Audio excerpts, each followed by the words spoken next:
Hi hello. Effort എന്നുള്ള വാക്ക് നമ്മൾ commonly use ചെയ്യുന്ന ഒന്ന് തന്നെയാണ്. സോ എഫേർട്ട് എന്ന് വെച്ചാൽ അർത്ഥം എന്താ? പ്രയത്നിക്കുക. She had put a lot of effort to get a good score in that exam. Okay, so effort എന്ന് വെച്ചാൽ പ്രയത്നിക്കുക. ഇതേ എഫേർട്ട് റിലേറ്റഡ് ആയിട്ടുള്ള 3 പുതിയ വാക്കുകൾ നമുക്ക് പഠിച്ചാലോ? അതായത് നമ്മൾ തുടർച്ചയായിട്ടുള്ള എഫേർട്ട് ഇട്ടുകൊണ്ടിരിക്കുകയാണ്, അപ്പോൾ അതിനെ നമുക്ക് ടയർലെസ് എഫേർട്ട് എന്ന് പറയാം. ഓക്കെ, സോ കണ്ടിന്യൂസ് ആയിട്ട് അല്ലെങ്കിൽ തുടർച്ചയായിട്ട് എഫേർട്ട് ഇടുന്നതിനെ നമുക്ക് ടയർലെസ് എഫേർട്ട്സ് എന്ന് പറയാം. Okay, now moving on to the second one. അവൾ നല്ല എഫേർട്ട് എടുത്തിട്ടാണ് കമ്പനി ഈ നിലയ്ക്ക് എത്തിച്ചത്.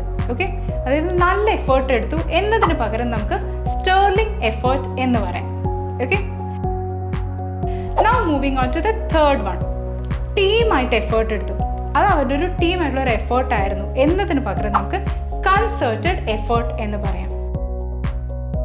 So the first term was tireless effort, അതായത് തുടർച്ചയായിട്ടുള്ള എഫേർട്ടിനെ ടയർലെസ് എഫേർട്ട് എന്ന് പറഞ്ഞു.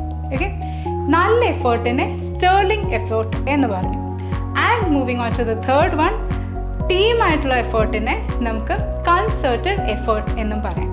Okay, so I hope this video was really helpful for you, and for more such informational videos, stay tuned.